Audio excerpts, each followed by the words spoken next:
حضرت سیدنا صدیق اکبر رضی اللہ تعالیٰ عنہ کی، اللہ اکبر، حضرت سیدنا صدیق اکبر رضی اللہ تعالیٰ عنہ یہ وہ صحابی ہیں حضور کے جن کو ہم یہ کہہ سکتے ہیں کہ یہ اللہ کے نبی صلی اللہ علیہ وسلم کے رازدار بھی ہیں۔ ایک صحابی ہیں حضرت طلحہ رضی اللہ تعالیٰ عنہ، انہوں نے کہا کہ وہ کہتے ہیں انا ابا بکر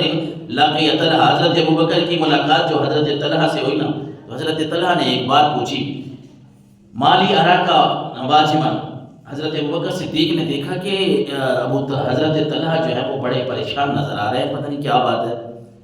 چہرے کا رنگ بڑا سرخ ہوا ہے، پریشان ہے۔ حضرت ابو بکر نے فرمایا کہ کیا بات ہے طلحہ کیوں پریشان ہو،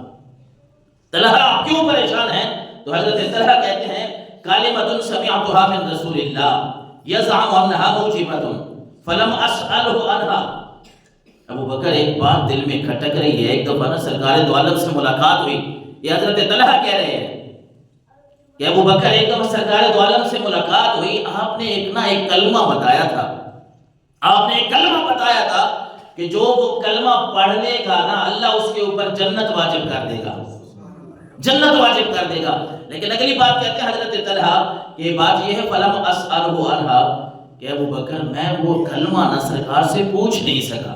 بس باتیں کو ایسی چل پڑی تھی کہ حضور سے یہ تو میں نے سن لیا کہ جو بندہ یہ کلمہ پڑھے گا نا، یہ کلمہ اللہ اس کے اوپر جنت واجب کر دے گا، لیکن وہ کلمہ میں حضور سے پوچھ نہیں سکا۔ تو میرے آقا علیہ الصلوۃ والسلام کے یہ رازدار صحابی حضرت ابو بکر سیدنا ابو بکر صدیق رضی اللہ تعالیٰ عنہ پوچھ حضرت ابو بکر سے رہے ہیں، تو یہ تو وہ صحابی ہیں حضور کے کہ ہر بات میرے آقا علیہ الصلوۃ والسلام کا، بلکہ ہر راز جو ہے وہ ابو بکر کے پاس ہوا کرتا تھا۔ ویسے تو حضور نہیں غار ثور میں لے گئے نا، غار میں بھی ساتھ لے گئے ہیں اور مزار میں بھی ساتھ جگہ عطا فرمائی ہے۔ تو حضرت سیدنا ابو بکر صدیق نے فرمایا حضرت طلحہ کو کہ انا اعلم ما ہی، اے طلحہ کو پریشان ہونے کی ضرورت کیا ہے، چلو آپ نے نہیں پوچھا تھا لیکن میں تو حضور کا وہ صحابی ہوں نا کہ حضور کی ہر بات کا مجھے علم ہے، اے طلحہ میں بتا دیتا ہوں کہ حضور نے وہ کلمہ کون سا فرمایا ہے، وہ کلمہ کون سا ہے کہ جس کے پڑھنے سے اللہ جنت واجب کر دیتا ہے۔ حضرت طلحہ نے جب یہ سنا تو وہ تو بڑے خوش ہو گئے اور جلدی سے کہا ماہیا، اے ابو بکر پھر دیر نہ کرو، وہ کلمہ بتا دو جس کلمے کے پڑھنے سے اللہ جنت واجب کر دیتا ہے، وہ کلمہ بتا دو۔ تو حضرت سیدنا ابو بکر نے فرمایا لا الہ الا اللہ، اللہ کے نبی نے فرمایا جس نے بھی اس کی گواہی دی ہے کہ اللہ ایک ہے، اس کے سوا کوئی عبادت کے لائق نہیں، جس نے بھی لا الہ الا اللہ پڑھا اللہ اس کو جنت میں داخلہ نصیب فرمائے گا۔ اور بعض لوگ ایسے ہیں صحابہ کرام میں سے، مسلمانوں میں سے اس وقت جنہوں نے اسلام قبول کیا، انہوں نے پہلا زمانہ بھی پایا، جاہلیت کا زمانہ جس کو ہم کہیں، سمجھ نہیں تھی، اس وقت اللہ کے نبی نے اعلان نہیں کیا تھا، تو وہ کچھ بتوں کے سامنے جھکنے والے، کوئی کسی کام میں ملوث، کوئی کسی کام میں ملوث، لیکن کچھ ایسی ہستیاں بھی تھیں کہ چاہے انہوں نے ابھی حق کو پایا نہیں تھا، کلمہ پڑھا نہیں تھا، حضور نے اعلان نہیں فرمایا تھا، آقا کریم علیہ الصلوۃ والسلام کو حکم ابھی نہیں ملا تھا کہ اے نبی آپ کہیں میں اللہ کا نبی ہوں اور اللہ کو ایک مانو، لیکن پھر بھی وہ حق کو تلاش کرنے میں سرگرداں رہتے تھے۔ کبھی بھی انہوں نے وہ جہالت کا جو زمانہ ہے جب لوگ بیٹیوں کو زندہ درگور تک کر رہے ہیں، ایسے حق اور سچ کو ڈھونڈنے والے لوگ اس وقت بھی تھے کہ وہ کبھی بھی بیٹیوں کو زندہ درگور کرنا تو اپنی جگہ پہ وہ کوئی بھی جہالت والا کام نہیں کرتے تھے۔ اور انہی ہستیوں میں سے ایک نام حضرت سیدنا صدیق اکبر کا بھی، باپ لے گئے، آپ کے باپ نے اسلام قبول کیا تھا بعد میں، پہلے جب وہ مسلمان نہیں تھے تو حضرت ابو بکر کو لے گئے بت خانے میں جا کے کہتے ہیں، ارشاد ساری میں یہ واقعہ نقل ہے، وہ کہتے ہیں کہ یہ بیٹا ہمارے نا یہ خدا ہے، یہ خدا ہے جو آپ ان کے سامنے عبادت کرنی ہے، ان کی پوجا کرنی ہے۔ تو حضرت ابو بکر ابھی بچپنا ہے، لیکن بات یہ ہے کہ جس کے سینے کو، جس کے دل کو رب کھول دیتا ہے، وہ بچپن میں ہو، جوانی میں ہو یا بڑھاپے میں ہو، وہ کام رحمانی ہی کرے گا، وہ شیطان کے راستے میں نہیں چلے گا، بلکہ وہ ہر کام اللہ کے حکم کے مطابق کرے گا۔ ہے تو صدیق اکبر کا بچپن، لیکن کہتے ہیں یہ خود حضرت سیدنا صدیق اکبر نے یہ واقعہ حضور کے سامنے بیان کیا، سنایا، تو اللہ کے نبی صلی اللہ علیہ وسلم کے سامنے سنا رہے ہیں کہ حضور مجھے ابا جان نے یہ کہا کہ ان بتوں کے سامنے یہ آپ نے کہنا ہے، تو میں نے کہا چلو میں ویسے ان سے پوچھ لیتا ہوں۔ کہتے ہیں میں نے بتوں کے سامنے کہا کہ میں بھوکا ہوں، مجھے کھانا چاہیے، میں پیاسا ہوں، مجھے پانی چاہیے۔ بت ہے وہ کہاں جواب دے؟ کہتے ہیں میں نے بت کے سامنے کہا کہ میں ننگا ہوں، مجھے کپڑے چاہیے، لباس چاہیے۔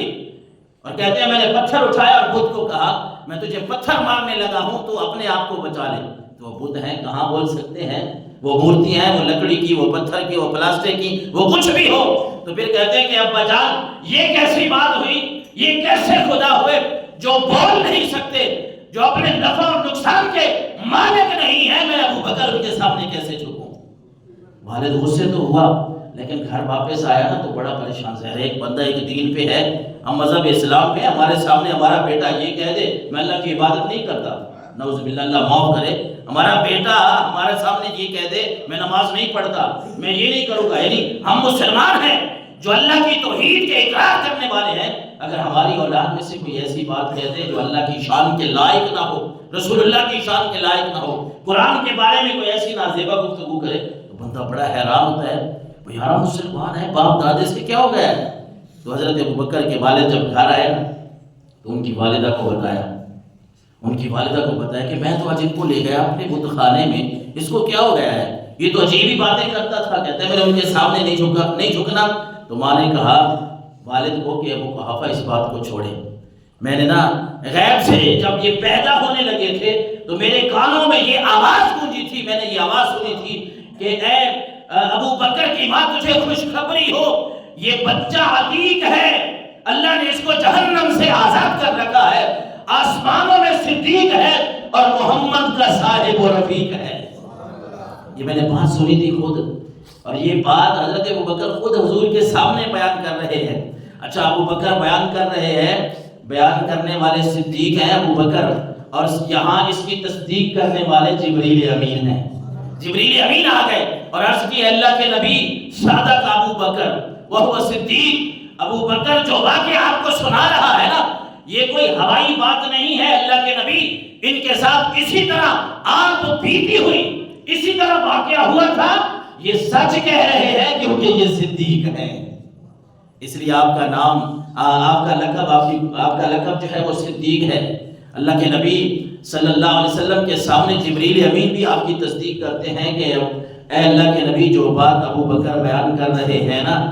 اس میں کوئی بھی ذرا برابر ادھر ادھر کی بات نہیں ہے، یہ سچ بول رہے ہیں۔ رہیں گے چومتے تہلیز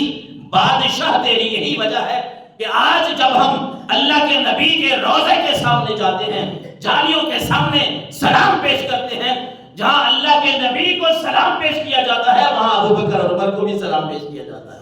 بڑے بڑے بادشاہ، دنیا کے بادشاہ جب وہاں جاتے ہیں سرکار کو بھی سلام کر رہے ہیں، سرکار کے یاروں کو بھی سلام کر رہے ہیں۔ تو کسی نے لکھا رہیں گے